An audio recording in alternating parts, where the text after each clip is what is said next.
Dios con nosotros, y llamarás su nombre Emmanuel, que traducido es Dios con nosotros. Mateo 1:23. Esa palabra, traducido, es una dulce salutación para mi oído.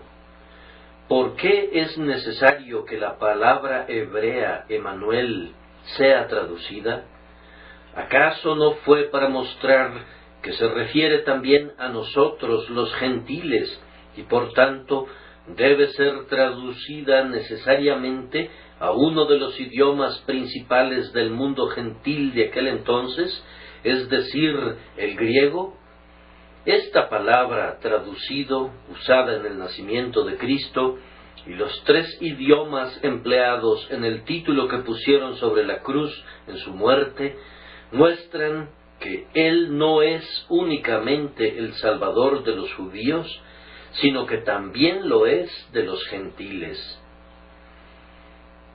Caminando por el muelle de Marsella, observaba los barcos reunidos en el puerto, procedentes de todas las naciones, y me interesé mucho por las inscripciones que vi sobre los talleres y las tiendas.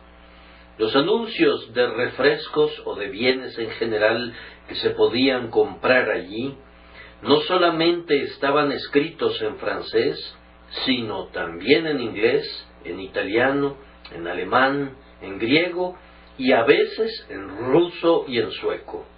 En los talleres de los fabricantes de velas, de los constructores de barcos, de los comerciantes del hierro o de los distribuidores en las tiendas de barcos, podías leer un anuncio políglota exponiendo la información a hombres de diversas tierras.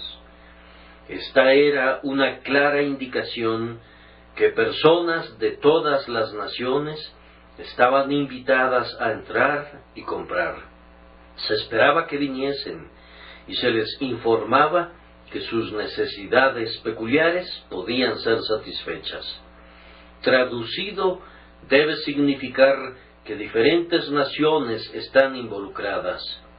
Tenemos el texto expresado primero en el hebreo, Emmanuel, y luego es traducido a la lengua gentil, Dios con nosotros, siendo interpretado para que sepamos que somos invitados, que somos bienvenidos, que Dios ha visto nuestras necesidades y ha provisto para ellas, y que ahora podemos venir libremente, inclusive nosotros que éramos pecadores pertenecientes a los gentiles y que estábamos muy alejados de Dios.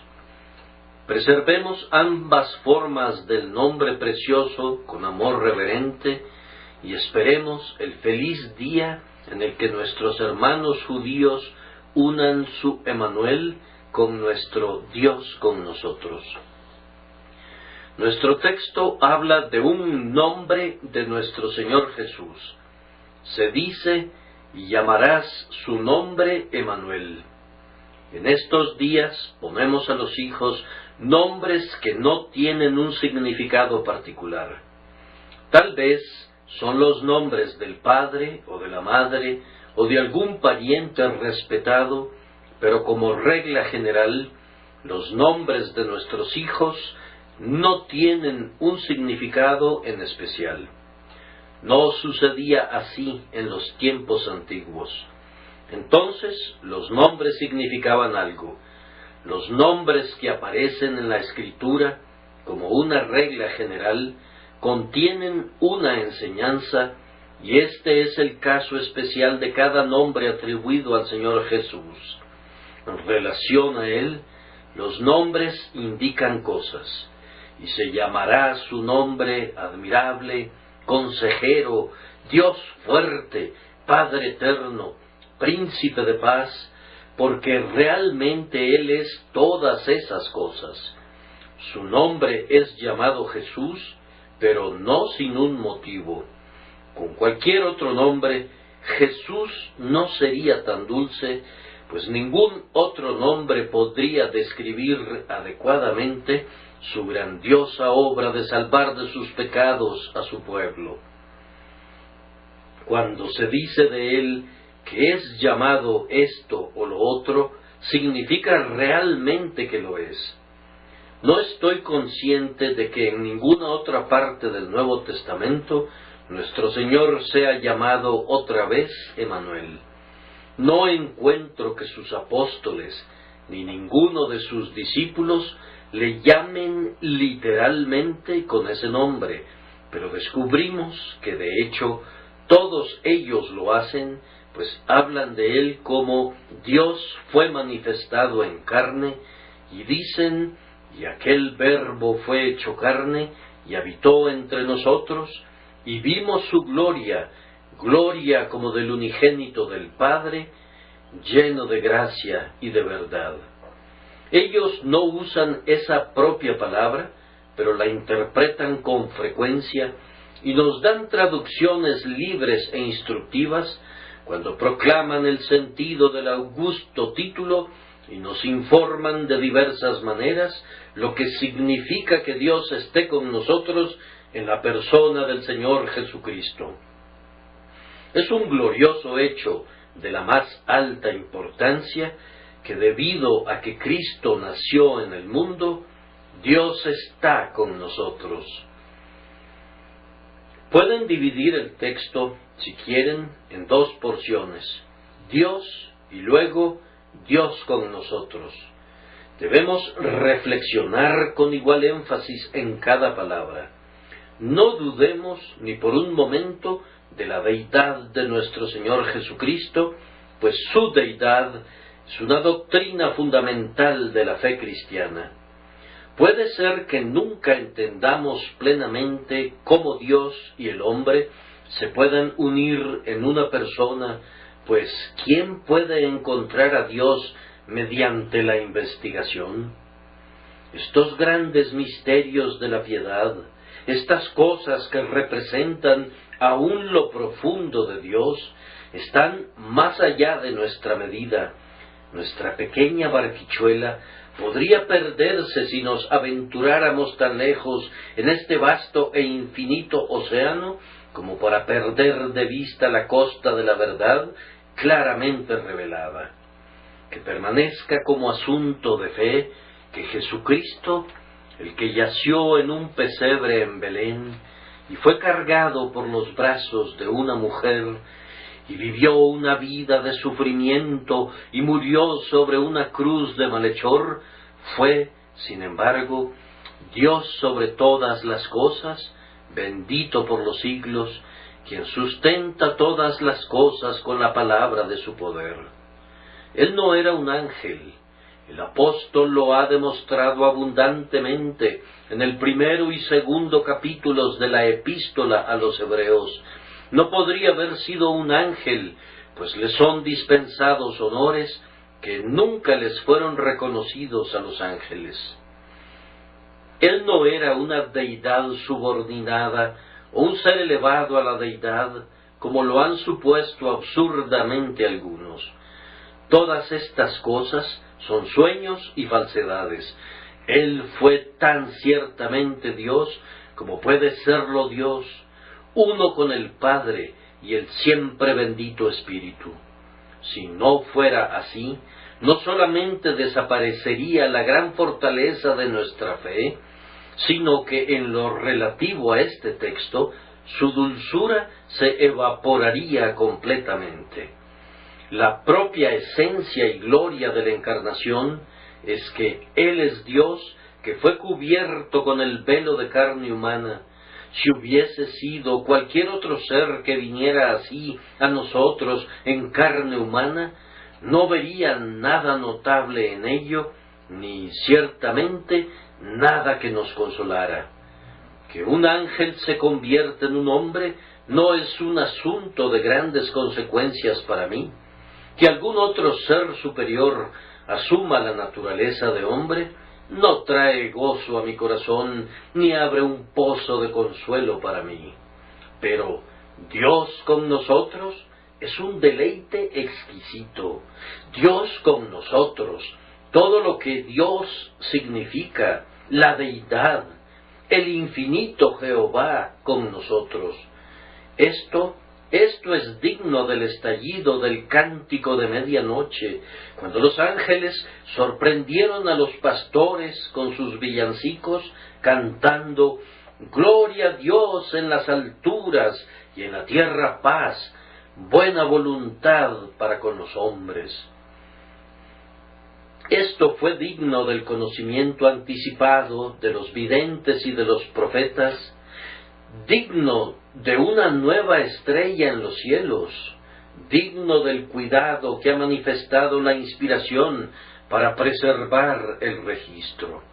Esto también fue digno de las muertes por martirio de los apóstoles y de los confesores, que no consideraron valiosas sus vidas por causa del Dios encarnado.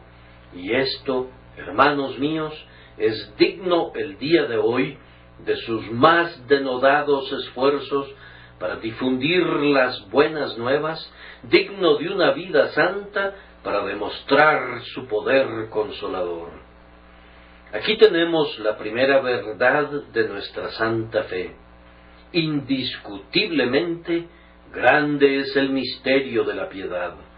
Dios fue manifestado en carne. El que nació en Belén es Dios, y Dios con nosotros. Dios, allí se encuentra la majestad. Dios con nosotros, allí se encuentra la misericordia. Dios, aquí hay gloria. Dios con nosotros, aquí hay gracia. Dios a secas podría sobrecogernos de terror, pero Dios con nosotros nos inspira esperanza y confianza. Tomen mi texto como un todo y cárguenlo en sus pechos como un manojo de dulces especias que perfuman sus corazones con paz y gozo. Que el Espíritu Santo los abra a la verdad y abra la verdad para ustedes. Con mucho gozo les diré en las palabras de uno de nuestros poetas: con el velo de la carne vean a la deidad, salve a la deidad encarnada. Le agradó como hombre aparecerse a los hombres, Jesús, nuestro Emmanuel, aquí. Primero, admiremos esta verdad, luego considerémosla con mayor detenimiento, y después de eso, esforcémonos personalmente para hacerla nuestra. Admiremos esta verdad. Dios con nosotros.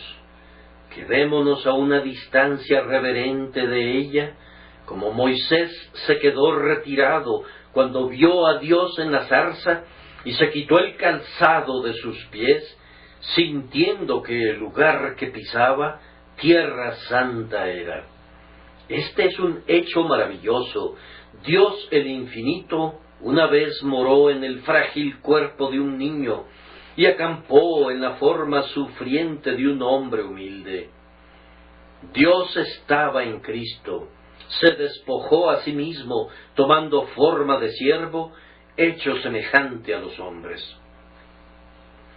Observen, en primer lugar, la maravilla de condescendencia contenida en este hecho, que Dios, que hizo todas las cosas, asumiera la naturaleza de una de sus propias criaturas, que quien existe por sí mismo se uniera al ser dependiente y subordinado, y que el Todopoderoso se vinculara al débil y al mortal. En el caso que tenemos delante de nosotros, el Señor descendió al propio fondo de la humillación y constituyó una alianza con una naturaleza que no ocupaba el lugar principal en la escala de la existencia. Ya hubiera sido una gran condescendencia que el infinito e incomprensible Jehová hubiera asumido la naturaleza de algún noble ser espiritual, tal como un serafín o un querubín. La unión de lo divino con un espíritu creado habría sido un abatimiento inmensurable, pero que Dios fuera uno con el hombre es mucho más. Recuerden que en la persona de Cristo la humanidad no era meramente espíritu vivificante, sino también carne y sangre que sufría, que padeció hambre y que murió. Él tomó para sí toda esa condición material que conforma un cuerpo, y un cuerpo, después de todo, no es sino el polvo de la tierra, una estructura formada con los materiales que nos rodean. No hay nada en nuestra estructura corporal, sino lo que puede ser encontrado en la sustancia de la tierra en la que vivimos. Nos alimentamos con lo que crece de la tierra, y cuando morimos, regresamos al polvo de donde fuimos sacados una vez. ¿Acaso no es algo extraño que la parte más ordinaria de la creación, la parte más insignificante, este polvo de la creación, sea, a pesar de ello, tomado en unión con ese ser puro, maravilloso, incomprensible y divino, del que sabemos tan poco y del que no comprendemos nada? ¡Oh, la condescendencia que eso conlleva! Lo dejo para las meditaciones de sus momentos de quietud. Reflexionen en ello con temor reverente. Estoy persuadido que nadie tiene la menor idea de cuán maravillosa condescendencia fue que Dios habitara de esta manera en carne humana y que fuera Dios con nosotros. Sin embargo, para que sea más notable, deben recordar que la criatura, cuya naturaleza Cristo asumió, era un ser que había pecado. Puedo concebir con mayor facilidad que el Señor asumiera la naturaleza de una raza que nunca hubiera caído, pero, he aquí, la raza del hombre se rebeló contra Dios, y sin embargo, Cristo en verdad se hizo hombre para librarnos de las consecuencias de nuestra rebelión y elevarnos a algo más alto que nuestra pureza prístina. Dios, enviando a su Hijo en semejanza de carne de pecado y a causa del pecado, condenó al pecado en la carne. Oh profundidades, es todo lo que podemos decir conforme miramos y nos maravillamos delante de esta condescendencia del amor divino. Noten a continuación, cuando ven esta maravilla desde la distancia, qué milagro de poder tenemos delante de nosotros. ¿Han pensado alguna vez en el poder manifestado cuando el Señor forma un cuerpo capaz de la unión con la Deidad? El Señor se encarnó en un cuerpo que era verdaderamente un cuerpo humano, pero, sin embargo, de alguna forma maravillosa, estaba preparado para soportar que la Deidad morara en él. El contacto con Dios es terrible. Él mira a la tierra y ella tiembla, toca los montes y humean. Él pone sus pies en Parán y se derrite, y el Sinaí se disuelve en llamas de fuego. Esta verdad estaba grabada tan sólidamente en las mentes de los primeros santos, que decían de él: no me verá hombre y vivirá.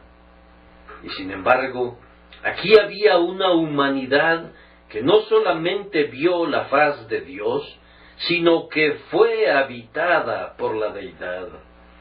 ¿Qué estructura humana era esta en la que podía habitar la presencia de Jehová? Mas me preparaste cuerpo. Este era en verdad un cuerpo extrañamente formado, algo santo, un producto especial del poder del Espíritu Santo. Era un cuerpo como el nuestro, con nervios igualmente sensibles y músculos listos para ser ejercitados, con cada estructura formada tan delicadamente como las nuestras, y sin embargo, Dios estaba en ese cuerpo. Era una frágil barca para soportar tal peso. Oh, hombre Cristo, ¿cómo pudiste soportar a la deidad dentro de ti? No sabemos cómo fue, pero Dios lo sabe. Adoremos esta ocultación del Todopoderoso en la debilidad humana, este contener lo incontenible, esta localización de lo omnipresente. Ay, no hago sino balbucear. ¿Qué son las palabras cuando tratamos con una verdad tan inefable? Baste decir que el poder divino fue visto maravillosamente en la existencia continuada de la condición material del cuerpo de Cristo, que de otra manera se habría consumido por el contacto prodigioso con la divinidad. Admiren el poder que habitó en Dios con nosotros. Además, cuando reflexionen sobre el misterio, consideren qué emblema de buena voluntad debe ser esto para los hijos de los hombres. Cuando el Señor toma a la humanidad en unión consigo mismo, de esta manera sin par, debe significar algo bueno para el hombre. Dios no puede tener la intención de destruir esa raza que de esta manera une en matrimonio con Él. Un matrimonio como este, entre el hombre y Dios, debe significar la paz. La guerra y la destrucción no son nunca predichas de esta manera. Dios encarnado en Belén, siendo adorado por los pastores, no augura otra cosa sino paz en la tierra y dulce misericordia.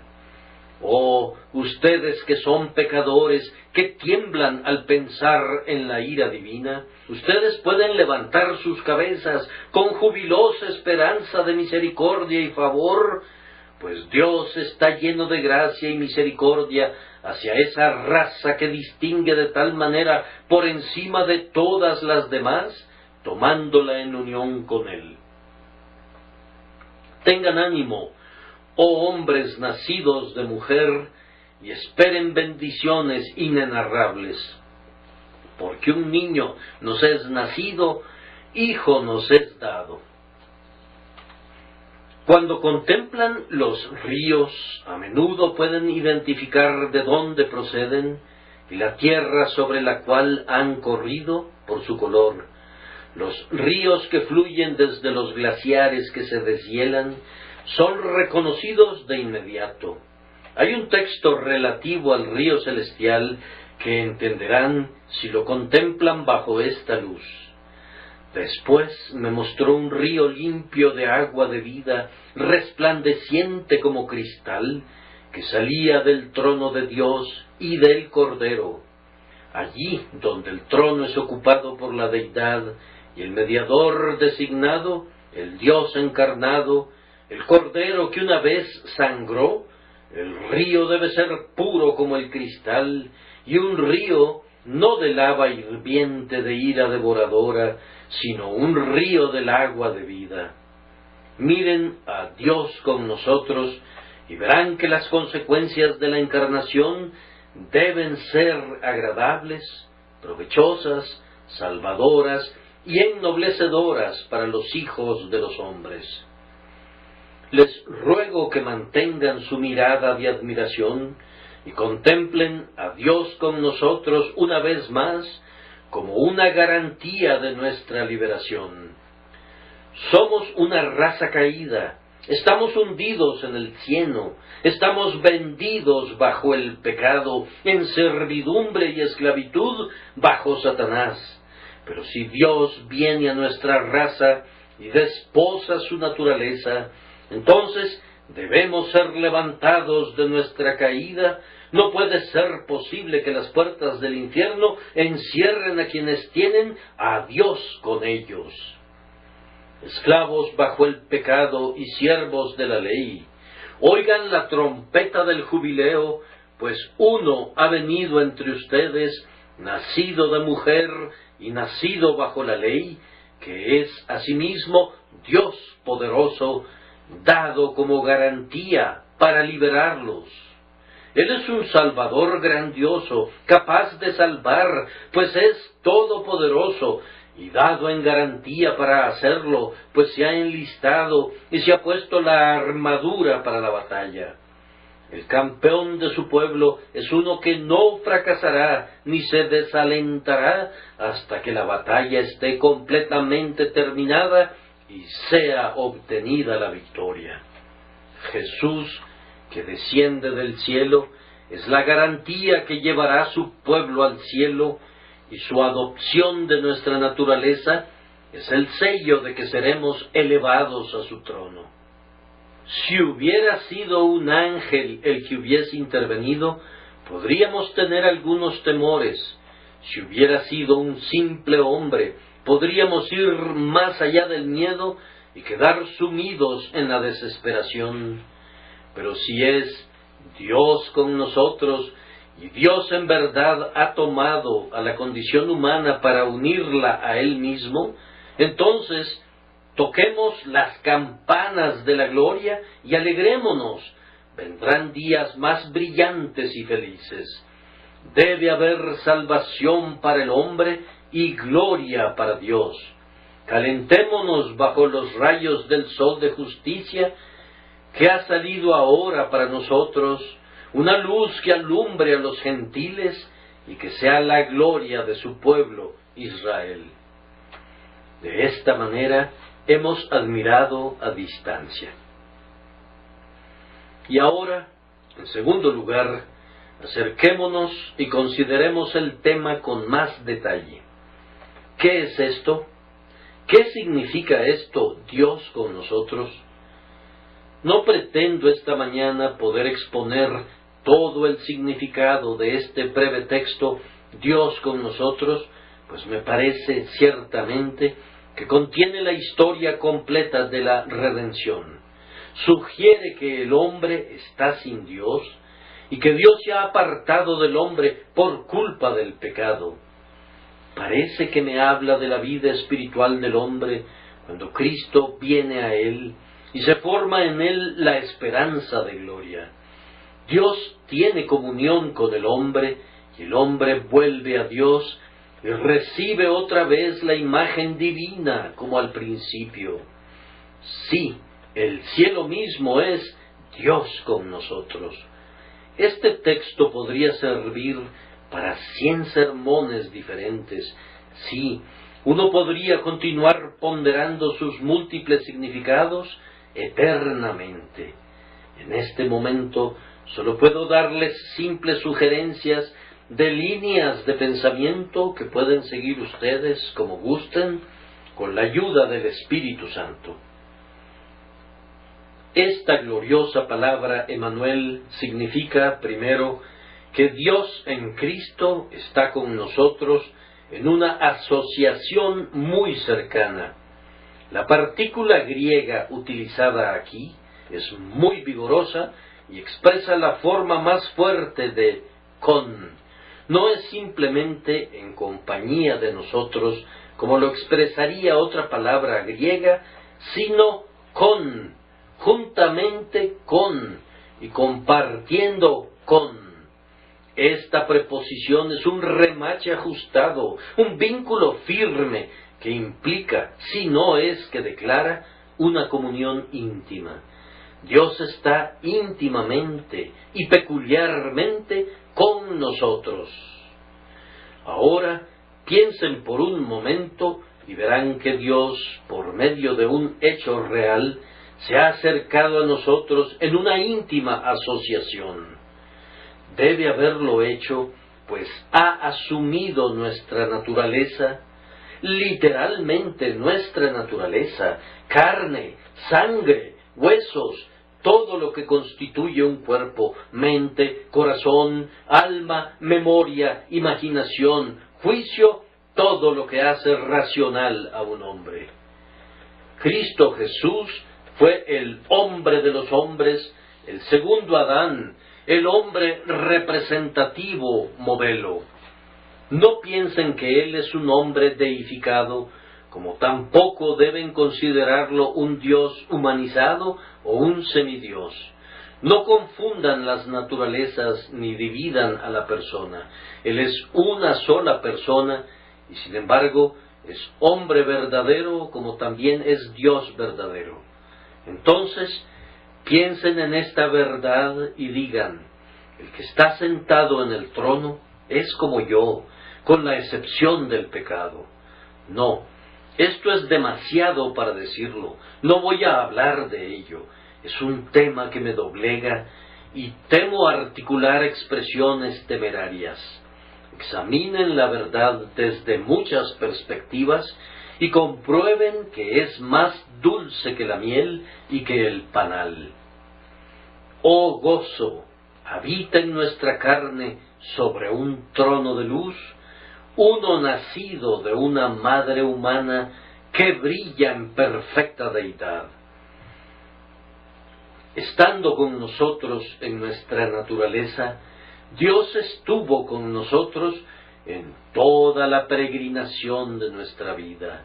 Escasamente podrán encontrar un alto en la marcha de la vida en el que Jesús no haya hecho una pausa o una cansada legua que Él no haya recorrido.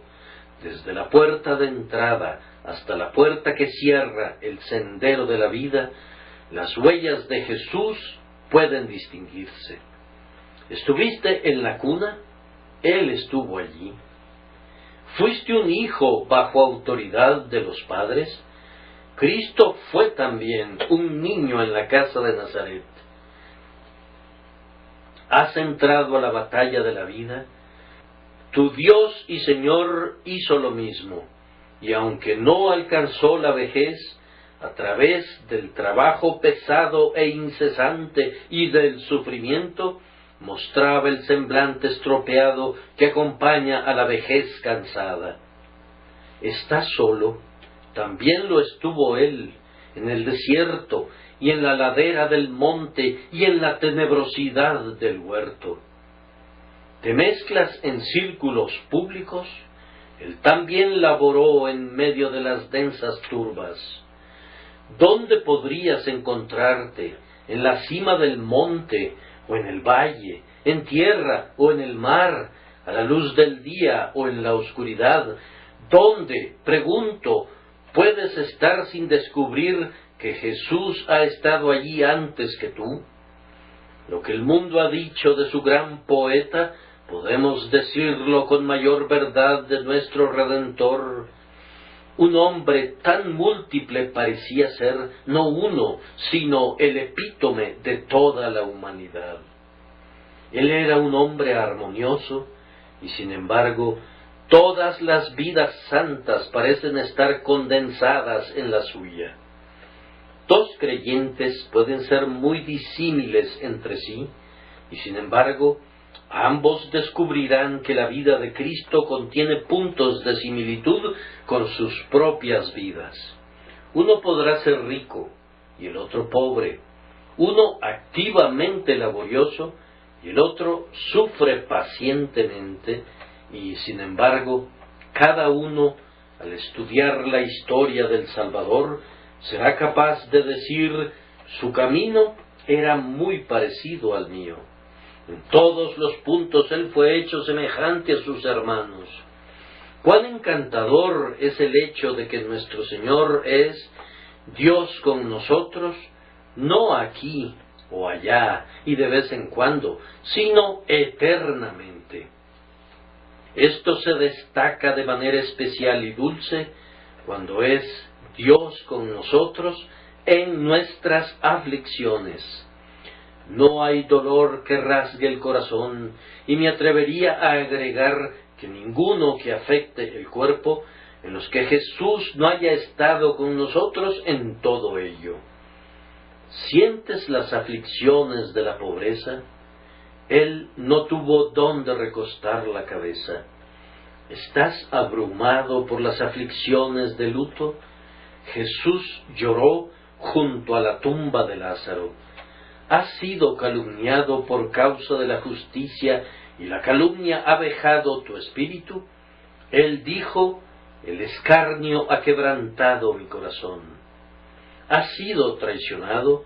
No olvides que también él tuvo su amigo íntimo que lo vendió por el precio de un esclavo. ¿En cuáles mares de tormenta ha sido sacudido que no hayan rugido alrededor de su barca? No habrá ningún valle estrecho de adversidad tan negro, tan profundo, sin posibilidad aparente de poder ser atravesado, que cuando te agaches no descubras las huellas del crucificado. En los fuegos y en los ríos, en la noche fría y bajo el sol ardiente, él clama: estoy contigo, no desmayes, pues yo soy tanto tu compañero como tu Dios. Es misteriosamente cierto que cuando ustedes y yo nos acerquemos a la escena final, a la escena que cierra, descubriremos que Emmanuel ha estado allí. Él sintió los dolores y congojas de la muerte y soportó el sudor sangriento de la agonía y la sed agobiante de la fiebre. Él conoció la separación entre el espíritu torturado y la carne lánguida, y clamó, como lo haremos nosotros: Padre, en tus manos encomiendo mi espíritu. Ay, y él conoció la tumba, pues allí durmió, y dejó el sepulcro perfumado y acondicionado para que se convirtiera en un lecho de descanso y no un recinto de corrupción.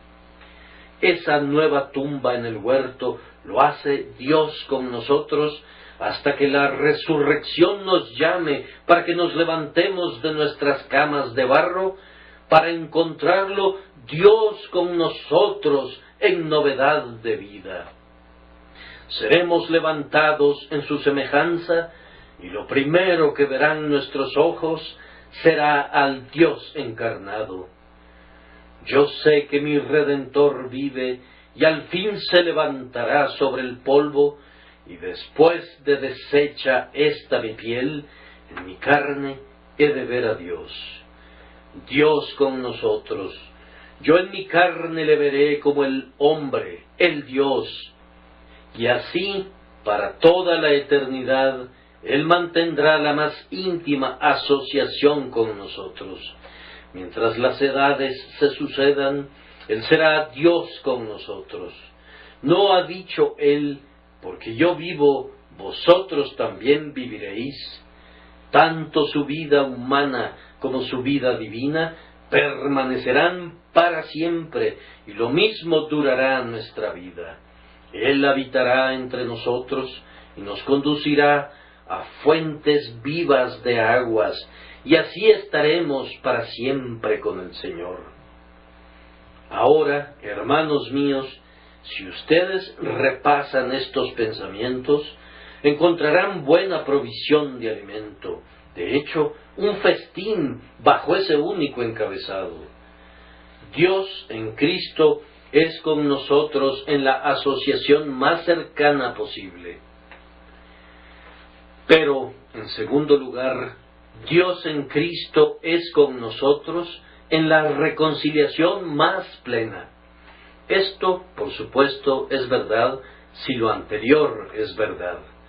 Hubo un tiempo en el que estábamos apartados de Dios, estábamos sin Dios, estando enemistados con Él por nuestras obras impías, y Dios también estaba distante de nosotros en razón de la rectitud natural de carácter que arroja a la iniquidad lejos de Él.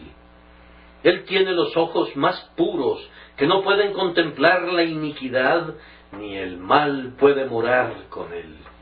Esa estricta justicia con la que gobierna el mundo exige que esconda su rostro de una generación pecadora. Un Dios que mira con complacencia a los hombres culpables no es el Dios de la Biblia, pues en multitud de lugares es manifestado como ardiendo de indignación contra los impíos. Pero al malo y al que ama la violencia, su alma los aborrece.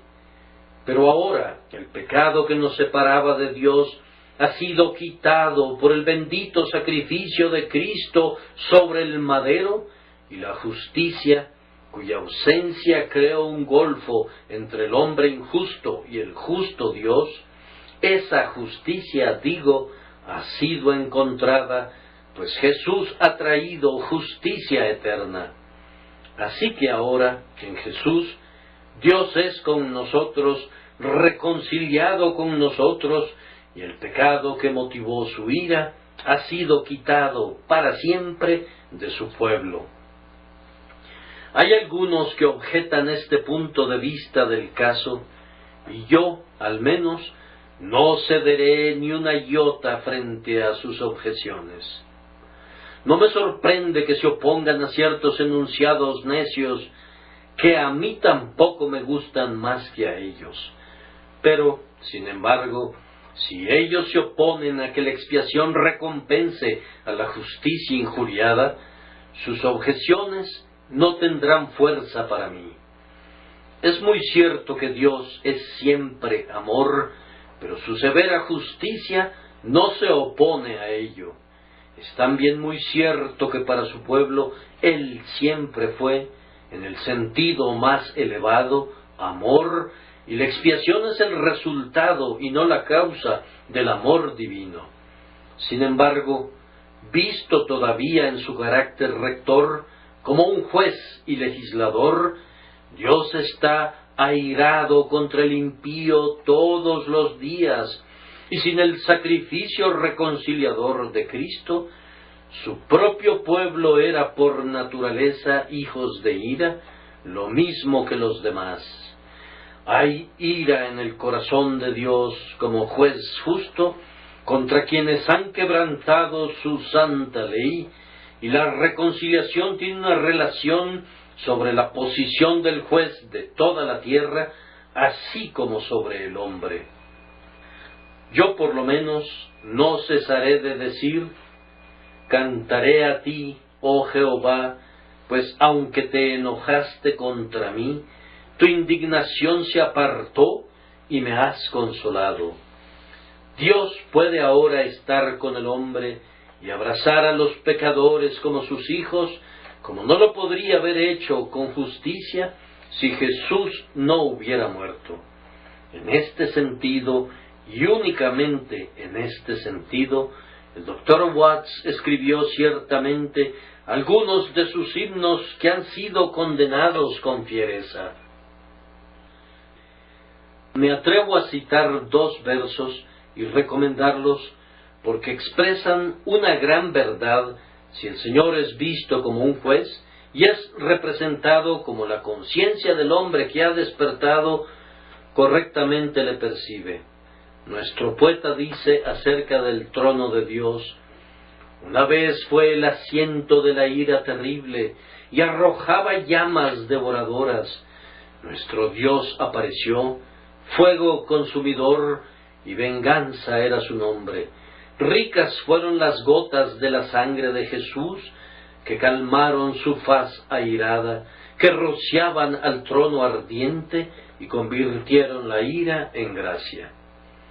De tal manera que ahora Jehová no es Dios contra nosotros, sino Dios con nosotros, y Él nos reconcilió consigo mismo por la muerte de su Hijo.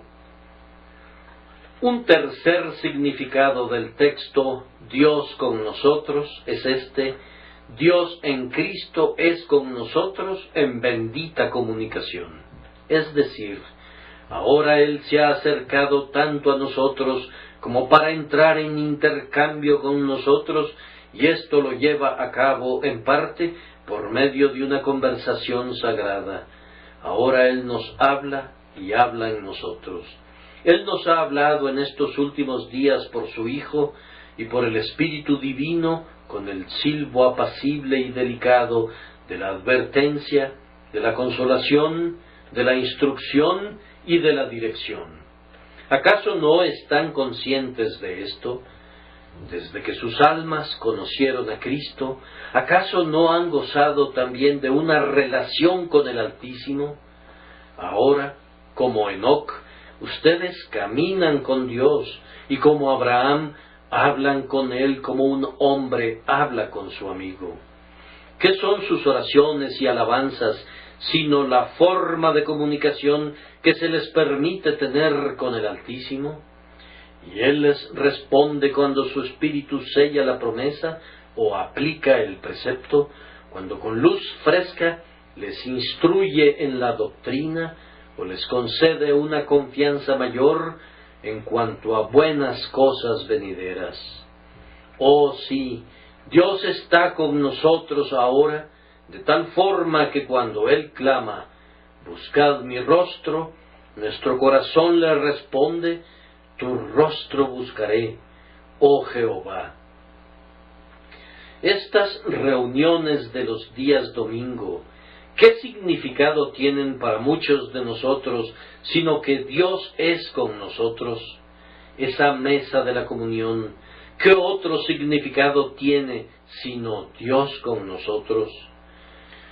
Oh, cuán a menudo, cuando partimos el pan y servimos el vino en memoria de su muerte expiatoria, hemos gozado de su presencia real, no en un sentido supersticioso, sino en un sentido espiritual, y hemos encontrado que el Señor Jesús es Dios con nosotros. Sí, en cada santa ordenanza, en cada acto sagrado de adoración, ahora encontramos que hay una puerta abierta en el cielo y un camino nuevo y vivo por el cual llegamos al trono de la gracia. ¿Acaso no es este un gozo mejor de lo que todas las riquezas de la tierra pudiesen comprar? Y es no sólo en comunicación que el Señor es con nosotros, sino que Dios está con nosotros ahora por actos poderosos, así como por medio de palabras. Dios con nosotros es la inscripción en nuestro estandarte real, que llena de terror al corazón del enemigo y alegra a los ejércitos sacramentales de los elegidos de Dios. ¿Acaso no es este nuestro grito de guerra? Jehová de los ejércitos está con nosotros, nuestro refugio es el Dios de Jacob. En cuanto a nuestros enemigos internos, Dios está con nosotros para dominar nuestras corrupciones y debilidades.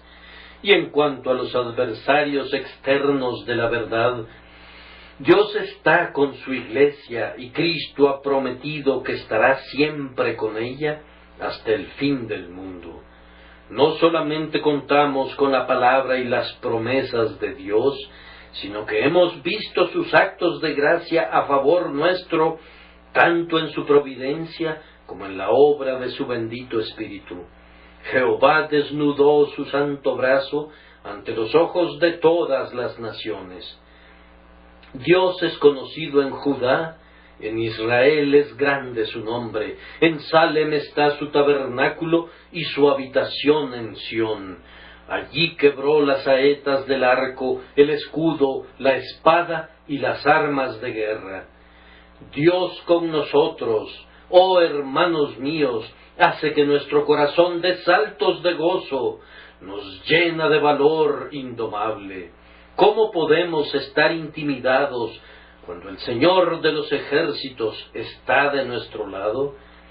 No se trata tampoco que Dios esté con nosotros simplemente en actos de poder a favor nuestro, sino en emanaciones de su propia vida en nuestra naturaleza, por las cuales somos primero nacidos de nuevo y luego sostenidos en la vida espiritual.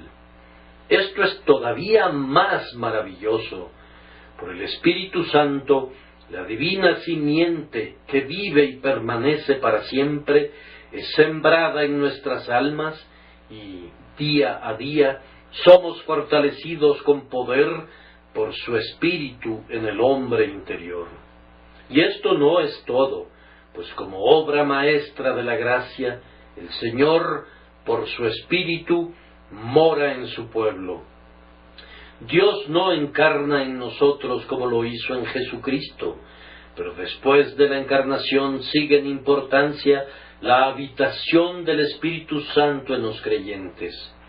Ahora es Dios con nosotros ciertamente, porque Dios habita en nosotros. ¿O ignoráis que vuestro cuerpo es templo del Espíritu Santo? Como Dios dijo, habitaré y andaré entre ellos, y seré su Dios, y ellos serán mi pueblo. Oh, las alturas y las profundidades, entonces serán comprendidas en esas pocas palabras: Dios con nosotros. Tenía que decirles muchas cosas más, pero el tiempo me fuerza a condensarlas brevemente. El Señor se convierte en Dios con nosotros por la restauración de su imagen en nosotros. Dios con nosotros se vio en Adán cuando era perfectamente puro, pero Adán murió cuando pecó, y Dios no es Dios de los muertos, sino de los vivos. Ahora nosotros, al recibir otra vez nueva vida y ser reconciliados con Dios en Cristo Jesús, recibimos también la imagen restaurada de Dios y somos renovados en conocimiento y verdadera santidad.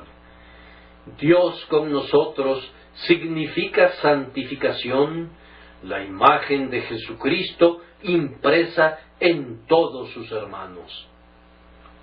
Abandonamos el punto recordando que Dios es con nosotros en la más profunda identificación.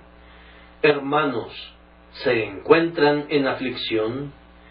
Dios, en Cristo, es compasivo con su dolor. Hermanos, ¿tienen un objetivo grandioso? Yo sé cuál es la gloria de Dios. En eso se identifican con Dios y Dios con ustedes. Permítanme preguntarles, ¿cuál es su más grande gozo? ¿No han aprendido a regocijarse en el Señor? ¿No se gozan en Dios por Jesucristo? Entonces, Dios se goza también en ustedes.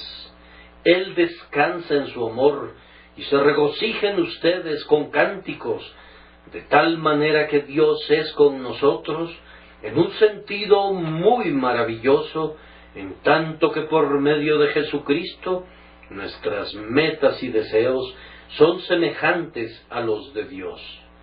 Deseamos lo mismo, nos esforzamos por el mismo objetivo y nos regocijamos en los mismos objetos de deleite. Cuando el Señor dice, «Este es mi Hijo amado, en quien tengo complacencia», nuestro corazón responde, «¡Ay! Y nosotros también tenemos complacencia en Él». El agrado del Padre es el agrado de sus propios hijos elegidos, pues nosotros también nos gozamos en Cristo. Nuestra propia alma se alboroza al sonido de su nombre. Debo dejar este deleitoso tema para comentar 2 o 3 cosas acerca de nuestra personal apropiación de la verdad delante de nosotros. Dios con nosotros. Entonces, si Jesucristo es Dios con nosotros, vayamos a Dios sin preguntar ni dudar nada. Quien quiera que seas, no necesitas ningún sacerdote ni intercesor para que te presenten a Dios, pues Dios mismo se ha presentado a ti. ¿Son niños ustedes? Entonces vengan a Dios en el niño Jesús que durmió en el pesebre de Belén. Oh, ustedes, señores de cabellos grises, no necesitan quedarse atrás, sino que, como Simeón, vengan y tómenlo en sus brazos y digan, «Ahora, Señor, despides a tu siervo en paz, conforme tu palabra, porque han visto mis ojos tu salvación». Dios envía un embajador que no inspira ningún miedo. El heraldo del cielo se aproxima a nosotros sin yelmo ni cota de malla, ni llevando lanza, sino que una bandera blanca sostenida por la mano de un niño, en la mano del elegido del pueblo, en la mano de uno que murió en la mano de uno que, aunque está sentado en la gloria, muestra aún la señal de los clavos. Oh hombre, Dios viene a ti como uno semejante a ti. No tengas miedo de acercarte al manso Jesús.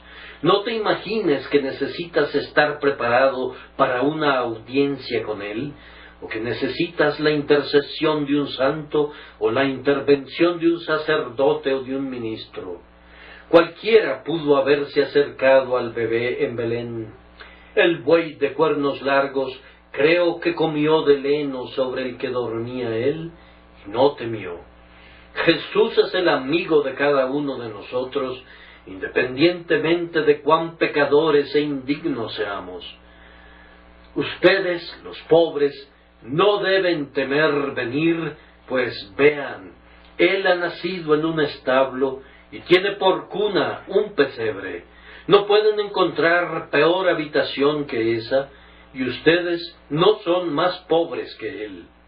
Vengan y den la bienvenida al príncipe de los pobres, al salvador de los campesinos. No se queden atrás por miedo a no ser dignos.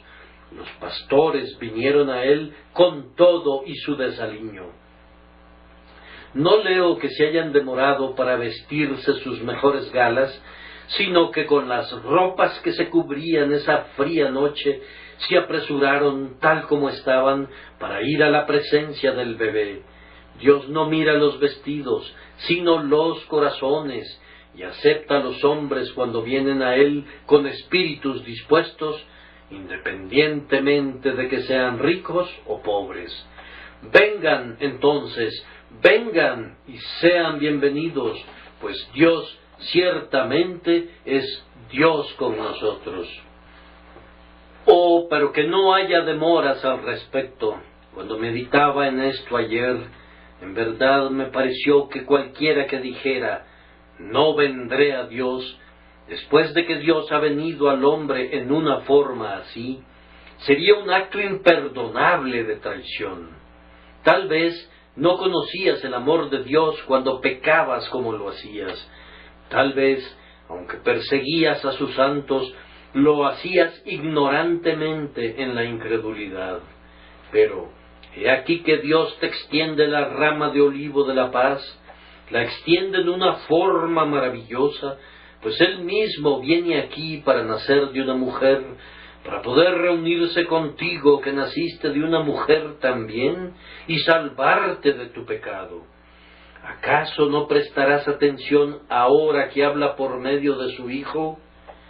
Puedo entender que pidas no oír más sus palabras, cuando Él habla con el sonido de trompeta, tornándose excesivamente fuerte y prolongado desde los flameantes riscos del Sinaí. No me sorprende que tengas miedo de acercarte, cuando la tierra tiembla y se tambalea delante de su tremenda presencia.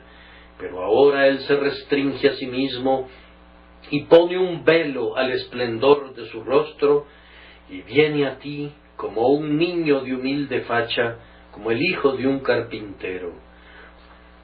Oh, si Él viene de esta manera, ¿le volverás la espalda? ¿Acaso puedes menospreciarlo? ¿Qué mejor embajador puedes desear?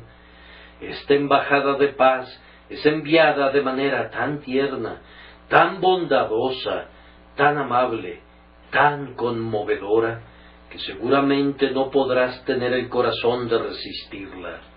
No, no te vayas, que tus oídos no rechacen el lenguaje de su gracia, sino di, si Dios es con nosotros, nosotros seremos con Él. Dilo, pecador, dilo, me levantaré e iré a mi Padre, y le diré, Padre, he pecado. En cuanto a ti que has perdido toda esperanza, tú que te consideras tan degradado y caído que no puede haber futuro para ti, hay todavía esperanza para ti, pues eres un hombre, y lo siguiente después de Dios es el hombre. El que es Dios es también hombre, y hay algo acerca de ese hecho que debe conducirte a decir, sí, tal vez todavía puedo descubrir hermandad con el Hijo del Hombre, que es el Hijo de Dios. Yo, inclusive yo, puedo ser levantado para estar entre los príncipes de su pueblo, en virtud de mi humanidad regenerada, que me lleva a una relación con la humanidad de Cristo, y de esta manera a una relación con la deidad. No te deseches tú mismo, oh hombre, eres algo demasiado esperanzador, después de todo, para servir de alimento para el gusano que nunca morirá, y alimentar el fuego que nunca se apagará. Vuélvete a tu Dios con pleno propósito de corazón, y descubrirás que te espera un grandioso destino. Y ahora, hermanos míos, para ustedes la última palabra es: seamos con Dios, puesto que Dios es con nosotros. Les doy como consigna para el año entrante, Emmanuel, Dios con nosotros. Ustedes, los santos redimidos por la sangre, tienen derecho a todo esto, en el más pleno sentido. Beban de ello y llénense de valor. No digan, no podemos hacer nada. ¿Quiénes son ustedes que no pueden hacer nada? Dios es con ustedes. No digan, la iglesia es débil y atraviesa malos tiempos. No, Dios es con nosotros. Necesitamos el valor de aquellos antiguos soldados que estaban dispuestos a considerar las dificultades únicamente como piedra aguzadera para afilar sus espadas.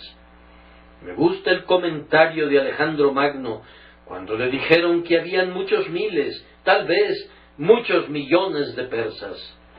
Muy bien, respondió, hay buena siega cuando la mies es abundante. Un carnicero no le tiene miedo a 1000 ovejas.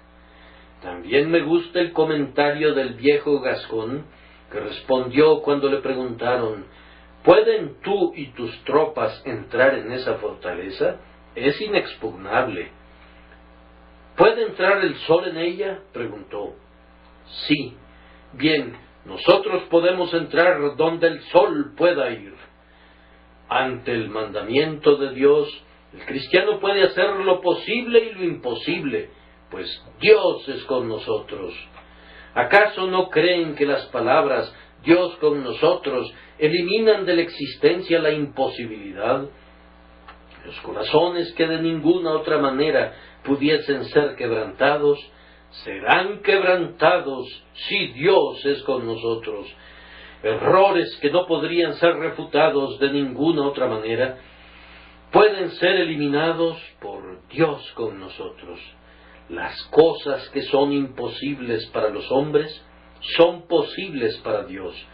John Wesley murió con eso en su lengua, y vivamos con esto en nuestros corazones. Lo mejor de todo es Dios con nosotros. Bendito Hijo de Dios, te damos gracias porque tú nos has dado esa palabra. Amén.